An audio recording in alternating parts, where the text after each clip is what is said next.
បំពីតិចនិចជួយធ្វើឲ្យអ្នកលក់ដាច់ខ្លាំងទំនុកចិត្តឈានមុខគេនៃប្រព័ន្ធបច្ចេកវិទ្យាចុងក្រោយ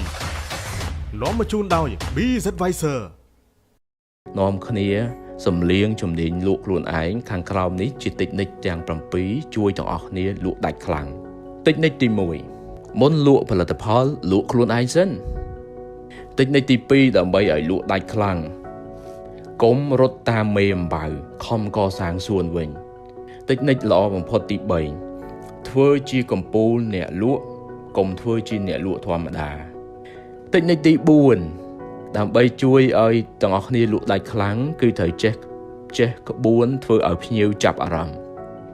តិចនិចទី5ត្រូវខំធ្វើជាលេខ1នៅក្នុងទីផ្សារ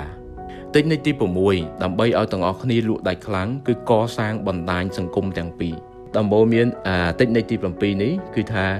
លក់មិនដាច់យកភ្ញៀវធ្វើមិត្តចំណាយតិចចំណេញច្រើនមិនបាច់ទៅដល់ចិនឬចេះភាសាចិនកំងទិញទំនិញដុំឬរាយពីចិនដោយខ្លួនឯងតាមរយៈយ៉ាងសៀ Purchase យ៉ាងសៀ Purchase ទិញទំនិញគ្រប់ទីកន្លែងគ្រប់ពេលវេលាដែលអ្នកត្រូវការខ្ញុំធ្វើវីដេអូពិសេសមួយនេះគឺជូនចំពោះអ្នកលក់ទាំងអស់គ្នាបាទជាអ្នកលក់តូចតាចរហូតដល់អ្នកលក់ធំដុំនៅក្រុមហ៊ុនធំហើយក៏ជាវីដេអូមួយសម្រាប់សហគ្រិនដែលកំពុងតែលក់ដែរអញ្ចឹងទេបាទទាំងអស់គ្នាដឹងហើយថាសពថ្ងៃការលក់និយាយរួមមានការប្រកួតប្រជែងគ្នាខ្លាំងអញ្ចឹងទេគឺត្រូវការតិចនិចអញ្ចឹងបានលោកគ្រូជាជាប្រមូលតិចនិចទាំងអស់នេះគឺសម្រាប់អ្នកទាំងអស់គ្នាណាហើយទាំងអស់គ្នាត្រូវចាំថាមែនតើទៅវីដេអូនេះសម្រាប់ធ្វើពិសេសសម្រាប់តែអ្នកលក់ទេសម្រាប់តែអ្នកលក់អ្នករកស៊ីទេប៉ុន្តែមែនតើទៅអ្នកដែលកំពុងធ្វើការគេក៏គួរស្ដាប់ដែរតែសារហេតុអីនរណាគេក៏ជាអ្នកលក់ដែរតោះគ្នាមិនដឹងហ៎នៅលើលោកនេះនរណាគេក៏ជាអ្នកលក់ដែរបាទសូម្បីតែអ្នកធ្វើការឲ្យគេអ្នករាជការឬក៏អ្នកអត់ការងារធ្វើក៏ជាអ្នកលក់ដែរបាទដោយសារហេតុអីគឺអ្នកដែលលក់គឺគេអាចគេជាទូទៅគេត្រូវបញ្ចុះបញ្ចូលនរណាគេម្នាក់តោះនេះកំពុងធ្វើការត្រូវបញ្ចុះបញ្ចូលមេអាហ្នឹងហើយជាការលក់ឃើញទេអាហ្នឹងហើយជាការលក់គឺយើងលក់អីគឺយើងលក់នៅជំនាញយើងលក់ខ្លួនឯងបាទដើម្បីឲ្យយើងបានប្រាក់ខែច្រើនឃើញទេហ្នឹងអាហ្នឹងហើយបានខ្ញុំចាត់ទុកថានរណាគេក៏ជាអ្នកលក់ដែរហើយបុគ្គលដែលមានជំនាញលក់ខ្លាំងបុគ្គលនឹងជោគជ័យខ្លាំងនៅក្នុងជីវិតតោះនេះអាចសង្កេតមើលបានណាបាទទោះបីជាគាត់ធ្វើអីក៏ដោយគឺគាត់អាចជោគជ័យខ្លាំងនៅក្នុងជីវិតហើយបើគាត់ចេញលក់ក៏លក់ដាច់ខ្លាំងដែរអញ្ចឹងសង្ឃឹមទាំងអស់គ្នាដែលកំពុងស្ដាប់នេះនាំគ្នាសំលៀងជំនាញលក់ខ្លួនឯងខាងក្រោមនេះជាតិចនិចទាំង7ជួយទាំងអស់គ្នាលក់ដាច់ខ្លាំងតិចនិចទី1មុនលក់ផលិតផលលក់ខ្លួនឯងសិនមានគ្នាយើងនិយាយច្រើនបាទទៅលើចំណុចមួយនេះនិយាយច្រើនហើយចឹងទេឬក៏គាត់ថាបញ្យលខ្លីៗលក់ខ្លួនឯងមានន័យថាយ៉ាងម៉េចគឺតើអ្នកត្រូវតែធ្វើយ៉ាងម៉េចឲ្យភ្ញៀវចូលចិត្តខ្លួនឯងភ្ញៀវចូលចិត្តអ្នកលក់អត់បើភ្ញៀវអត់ចូលចិត្តអ្នកលក់ទេកុំរំពឹងថាលក់ផលិតផលដាច់ហើយចឹងទេរៀនតុបតែងខ្លួនឯងណានៅពេលដែលយើងលក់ខ្លួនឯងហ្នឹងគឺរៀនតុបតែងតាំងពីខាងក្រៅរហូតដល់ខាងក្នុងតុបតែងឲ្យបានល្អនោះយើងនឹងលក់ខ្លួនឯងដាច់យើងនឹងលក់ផលិតផលដាច់បាទនេះគឺជាចំណុចទី1ណាតិចនិចទី1តិចនិចទី2ដើម្បីឲ្យលក់ដាច់ខ្លាំងកុំរត់តាមមេអំបៅខំកសាងសួនវិញនេះជាគំនិតគោលរបស់យុទ្ធសាស្ត្រមេអំបៅចឹងតើអ្នកគ្នាពីថ្ងៃនេះទៅកាត់បន្ថយការរត់ទៅរកភ្ញៀវរត់ទៅរកមេអំបៅហ្នឹងគឺរត់ទៅរកភ្ញៀវចឹងតើអ្នកគ្នាអាចកាត់បន្ថយការរត់ទៅរកភ្ញៀវបន្តិចទៅហើយបកពេលហ្នឹងទៅមើលសួនខ្លួនឯងវិញអញ្ចឹងទៅមើលសួនហ្នឹងយើងធ្វើអីខ្លះធ្វើផលិតផលខ្លួនឯងឲ្យអស្ចារ្យណាធ្វើយីហោខ្លួនឯងឲ្យតាក់ទាញអ្នកខ្លះយីហោមើលអត់យល់ទេហើយជាយាមទៅតាក់តងភ្ញៀវនេះជាបញ្ហាអ្នកខ្លះផលិតផលអត់ទាន់ល្អគ្រប់គ្រាន់ទេហើយយើងជាយាមទៅចាប់ភ្ញៀវនឹងជាសុទ្ធតែជាបញ្ហានៅក្នុងការលក់ហើយមួយទៀតតបលក់ខ្លួនឯងហ្នឹង អត់ទាន់ចេះប្រយុទ្ធទេហើយបញ្ជូនគ្នាទៅរកភ្ញៀវណាបាទតបលក់ខ្លះអត់ទាន់ចេះនិយាយផងហ្នឹងអ្នកលក់ខ្លះអត់ទាន់ចេះនិយាយផងហើយបញ្ជូនគាត់ទៅលក់យីហៅអត់ទាន់តាក់ទាញផងហើយតអស់គ្នាទៅលក់ផលិតផលអត់ទាន់ល្អគ្រប់គ្រាន់ហ្នឹងហើយយើងទៅលក់នេះអាហ្នឹងយើងទៅរត់រកភ្ញៀវបែបហ្នឹងគឺគ្រោះថ្នាក់ហើយអញ្ចឹងតោះគ្នាគួរអនុវត្តយុទ្ធសាស្ត្រមេអំបៅវិញកុំរត់ទៅតាមមេអំបៅគឺខំកសាងសួនវិញណាបាទនេះជាតិចនិចទី2តិចនិចល្អបំផុតទី3ធ្វើជាកំពូលអ្នកលក់កុំធ្វើជាអ្នកលក់ធម្មតាចង់ឲ្យលក់ដាច់ខ្លាំងហើយធ្វើជាអ្នកលក់ធម្មតាធ្វើម៉េចឲ្យលក់ដាច់ខ្លាំងអត់ដាច់ទេមែនទេអត់ដាច់ទេអញ្ចឹងទេបងប្អូនគ្នាពីថ្ងៃនេះទៅត្រូវដាក់គោលដៅឈប់ធ្វើជាអ្នកលក់ធម្មតាឈប់ធ្វើជាអ្នកលក់ធម្មតាបងប្អូនគ្នាត្រូវធ្វើជាកំពូលអ្នកលក់នៅក្នុងវិស័យដែលខ្លួនឯងកំពុងតែលក់បើលក់បាយត្រូវតែបកកែខាងបាយនឹងតែម្ដងត្រូវជាកំពូលអ្នកលក់បាយ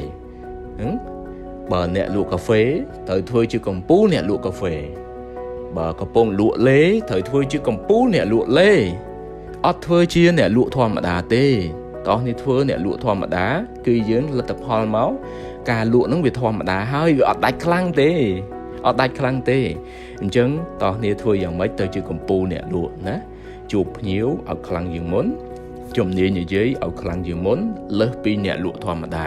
សូម្បីរបៀបដើរហ្នឹងណាឲ្យដើរខ្លាំងជាងអ្នកលក់ធម្មតាដែរមិនមែនតែនិយាយមិនមែនតែជួបភ្ញៀវទេអត់ទេមិនមែនតែជំនាញបញ្ចុះបញ្ចូលទេគឺគ្រប់ជំនាញទាំងអស់ត្រូវតែខ្លាំងជាងអ្នកលក់ធម្មតាណានេះជាតិចនិចទី3តិចនិចទី4ដើម្បីជួយឲ្យទាំងអស់គ្នាលក់ដាច់ខ្លាំងគឺត្រូវចេះក្បួនធ្វើឲ្យភ្ញៀវចាប់អារម្មណ៍ខ្ញុំលើកឧទាហរណ៍មាន Facebook page មួយចំនួនដែលអត់លើកឈ្មោះគាត់ទេ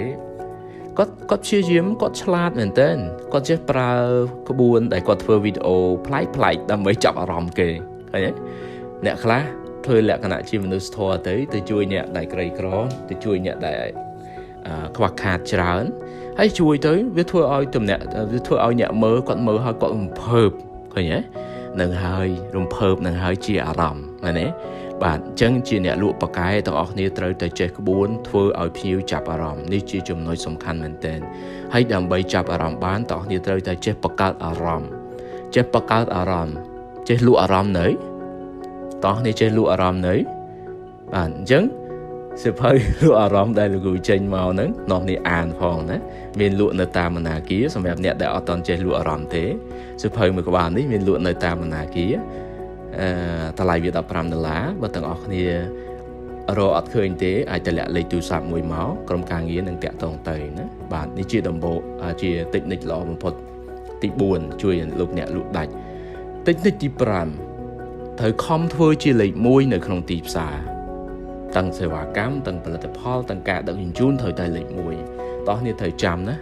នៅក្នុងទីផ្សារសប្តាហ៍ថ្ងៃការគូប្រជែងគឺខ្លាំងមែនតើអញ្ចឹងបើយើងអត់លេខ1ទេភ្ញៀវមើលយើងអត់ឃើញទេអញ្ចឹងលេខ1នេះអញ្ចឹងទាំងអស់គ្នាអាចព្យាយាមខំប្រឹងខ្លួនឯងព្យាយាមខំប្រឹងឲ្យខ្លាំងយើងអាចធ្វើឲ្យសេវាកម្មយើងលេខ1ក៏បានធ្វើផលិតផលយើងលេខ1ក៏បានធ្វើឲ្យការដឹកជញ្ជូនយើងលេខ1ក៏បានឲ្យតែមានលេខ1នៅក្នុងផ្នែកណាមួយអញ្ចឹងទៅដែលលោកគ្រូតែងតែហៅថាជាចំណុចពិសេសគឺជាចំណុចដែលលេចធ្លោជាងគេបំផុតហើយចឹងទេខំធ្វើទៅជាលេខ1នៅក្នុងទីផ្សារទៅអាចថាលេខ1ខាងសេវាកម្មលេខ1ខាងផលិតផលឬក៏លេខ1ខាងការដឹកជញ្ជូនឬក៏លេខ1ខាងអីផ្សេងទៀតយើងត្រូវតែមានលេខ1យកអាហ្នឹងយកទៅធ្វើជាចំណុចពិសេសដើម្បីទាញឲ្យមនុស្សទិញបាននេះជាដំបូន្មានទី5ជាតិចនិចទី5តិចនិចទី6ដើម្បីឲ្យទាំងអស់គ្នាលក់ដាច់ខ្លាំងគឺកសាងបណ្ដាញសង្គមទាំងពីរតោះនេះយ៉ាងអន់ណាស់ក៏បានមួយដែរក្នុងចំណោមទាំងពីរគឺមាន Facebook ហើយ YouTube នៅស្រុកខ្មែរគឺ Facebook ហើយ YouTube នឹងឯងបើនៅអាមេរិកនៅប្រទេសជឿនលឿនមួយចំនួនមាន Twitter មួយទៀតអញ្ចឹងនៅស្រុកខ្មែរមាន Facebook ហើយ YouTube តោះនេះត្រូវតែបកកែនៅលើអាពីរហ្នឹងបានទាំងពីរកាន់តែប្រសើរប៉ុន្តែបើមិនបានទាំងពីរទេតោះនេះក៏បានមួយដែរ YouTube ត្រូវធ្វើវីដេអូនៅលើ YouTube ឲ្យខ្លាំងកាលណាយើងធ្វើវីដេអូនៅលើ YouTube ខ្លាំងគឺមនុស្សនឹងស្គាល់យើងច្រើនហើយនៅពេលមនុស្សស្គាល់អ្នកទិញតោះនេះគឺសួរអ្នកទិញស្គាល់អ្នកលក់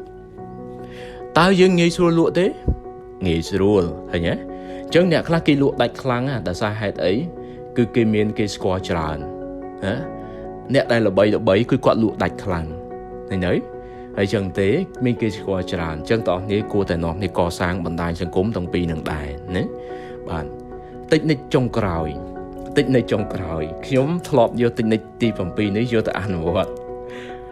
តខ្លួននៅក្នុងការលក់បទពិសោធន៍កាលពីនៅធ្វើជាអ្នកលក់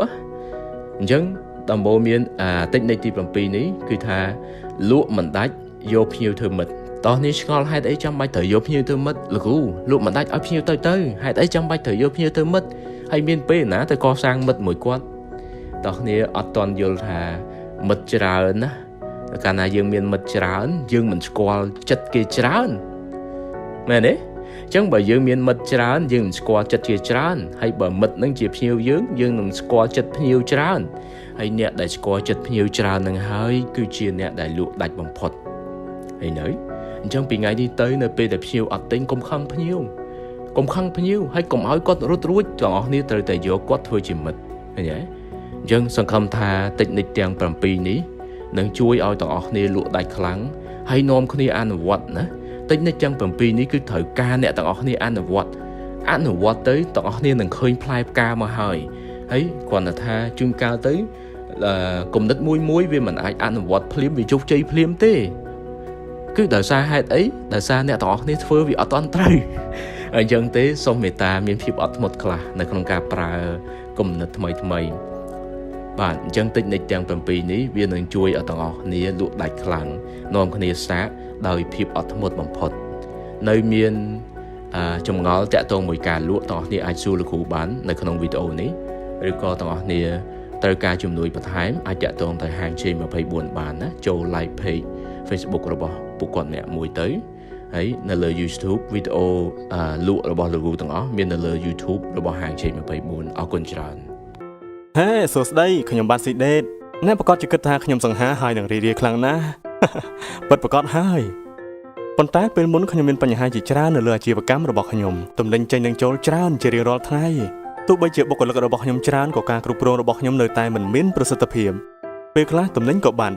ហើយពេលខ្លះទៀតទំនិញក៏លើសតែភាគច្រើនវាតែងតែបាត់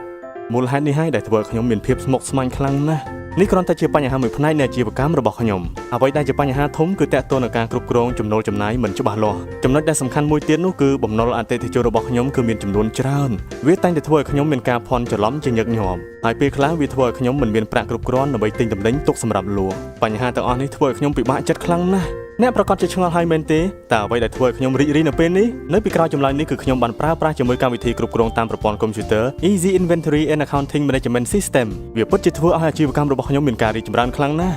លុបបំបាត់ភាពស្មុគស្មាញលុបបំបាត់ការភ័ន្តច្រឡំហើយធ្វើឲ្យប្រាក់ចំណេញរបស់ខ្ញុំមានការកើនឡើងបាយបញ្ហាទាំងឡាយដែលតែងតែយីអាជីវកម្មរបស់ខ្ញុំចុះអ្នកទាំងអស់គ្នាមានប្រឈមមុខនឹងបញ្ហាដ៏សែនឈឺក្បាលដោយខ្ញុំពេលមុនដែរឬទេប្រសិនបើមានសូមតាក់ទងមក BZ Advisor នៅពេលនេះ